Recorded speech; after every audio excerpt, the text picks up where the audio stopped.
देखो, इसमें कोई शक नहीं है कि आज के टाइम बॉलीवुड के मूवी के कंपैरिजन में साउथ इंडियन मूवीज काफी ज्यादा ट्रेंडिंग है। साउथ इंडियन सिनेमा का जो क्रेज है वो बढ़ते बढ़ते अब बॉलीवुड का एक मेजर कॉम्पिटिटर बन चुका है। अब ऐसा क्यों हो रहा है? इसके पीछे कुछ मजेदार और इंटरेस्टिंग वजह है जो आपके डाउट को क्लियर कर देगा।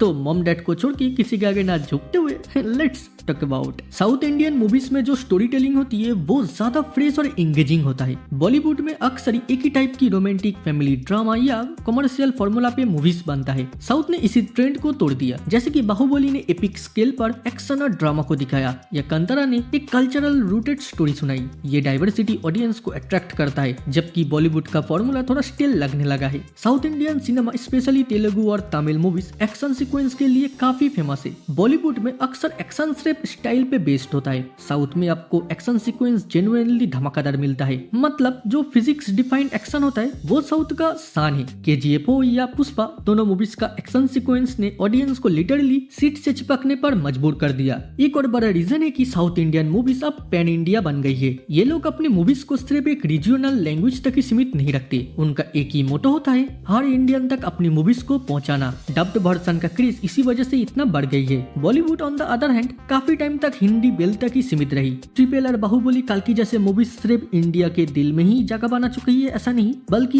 इंडिया के बाहर भी ऑडियंस इसे पसंद कर रहा है। साउथ इंडियन मूवीज का एक और बड़ा फैक्टर है कि उनका स्ट्रॉन्ग और लार्जर देन लाइफ कैरेक्टर। अब देखो, यश का रॉकी या प्रभास का बाहुबली कैरेक्टर को इस तरह से बिल्ड किया गया है कि वो लेजेंड बन गया है। इनका स्वैग, डायलॉग डिलीवरी और पर्सनैलिटी इतना इम्पैक्टफुल होता है कि ऑडियंस बार बार इन्हें देखना चाहता है। बॉलीवुड का फोकस फिलहाल कंटेंट ड्रिवन स्टोरीज पर शिफ्ट हो रहा है, लेकिन जो कैरेक्टर का चार्म होना चाहिए वो साउथ वाले ऑलरेडी मास्टर कर चुका है। साउथ इंडियन सिनेमा अपने रीजनल कल्चर से डीपली कनेक्टेड रहता है, चाहे वो कांतारा हो जिसमें कर्नाटका का लोकल बिलीफ और ट्रेडिशन को हाईलाइट किया गया है, या जय भीम जो तमिलनाडु के सोशल इश्यूज को एक्सप्लोर करता है। ये कल्चरल रूटेडनेस ऑडियंस को रियल लाइफ फील देती है। बॉलीवुड मैनुअल काफी हद तक अपने कल्चरल रिप्रेजेंटेशन में सुपरफिशियल हो गया है। यही रीजन है कि साउथ की मूवीज ऑडियंस के साथ इमोशनली रिजोनेट करती है। अब साउथ इंडियन मूवीज को देखोगे तो लगेगा कि वो अपने बजट को एफिशिएंटली यूज कर रहा है, मतलब हाई प्रोडक्शन वैल्यूज के साथ भी बजट को इतना मैनेज करता है कि मूवीज का स्केल ग्रैंड होता है। जैसे बाहुबली या कल्कि, इन दोनों मूवीज का बजट हाई था लेकिन रिटर्न्स और इम्पैक्ट भी इक्वली हाई थे। बॉलीवुड में कभी कभी बजट तो हाई होता है लेकिन उसका आउटपुट वैसा इम्पैक्टफुल नहीं होता, मतलब पैसा वसूल एंटरटेनमेंट जो साउथ इंडियन मूवीज से मिलता है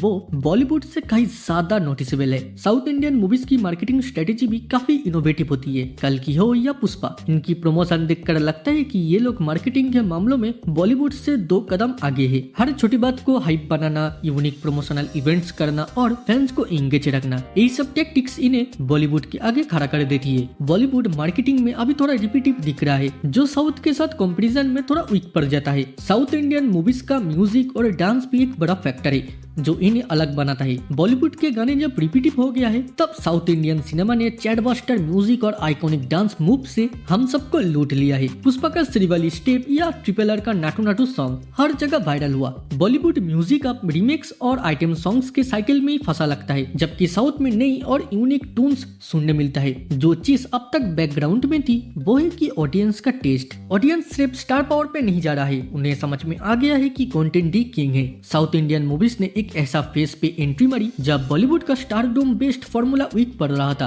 अब लोगों को स्टोरीज चाहिए, एंगेजिंग कैरेक्टर चाहिए, और वही south Indian cinema perfect deliver कर रहा है। ऑडियंस अब रीजनल बाउंड्रीज को इग्नोर करके बेस्ट कंटेंट की तरफ शिफ्ट हो रहा है। और हाँ, एक और चीज जो साउथ इंडियन मूवीज को पॉपुलर बना रहा है वो है डबिंग। हिंदी ऑडियंस के लिए साउथ इंडियन मूवीज को डब किया जा रहा है, जो इन्हें एसोसिएबल बना रहा है। डब कंटेंट प्लेटफॉर्म जैसे यूट्यूब, नेटफ्लिक्स और अमेजॉन प्राइम पर बहुत ज्यादा पॉपुलर है, और इसने ऐसा ऑडियंस को टारगेट किया है कि जो पहले सिर्फ बॉलीवुड ही देखता था। अब साउथ इंडियन मूवीज को ऑल इंडिया और इवन ग्लोबल लेवल पर एक्सेप्टेंस मिल रहा है। तो अब तक के एनालाइज से एक चीज तो क्लियर हुई, साउथ इंडियन सिनेमा अपने dramatic story telling, fresh content, strong character और इनोवेटिव मार्केटिंग की वजह से बॉलीवुड के लिए एक बड़ा चैलेंज बन गया है। बॉलीवुड अब धीरे धीरे उसी डायरेक्शन में शिफ्ट हो रहा है, लेकिन साउथ का जो चार्म है वो काफी ज्यादा पॉपुलर है और ये ट्रेंड फिलहाल ऐसा ही चलेगा। एंड में सिंपल बात यही है कि साउथ ने वो फॉर्मूला को क्रैक कर दिया जिसमें बॉलीवुड बॉलीवुड अभी तक चल रहा है और ऑडियंस तो वही चीजें पसंद करेगी जहां एंटरटेनमेंट और नई चीजें देखने मिलती है, जस्ट लाइक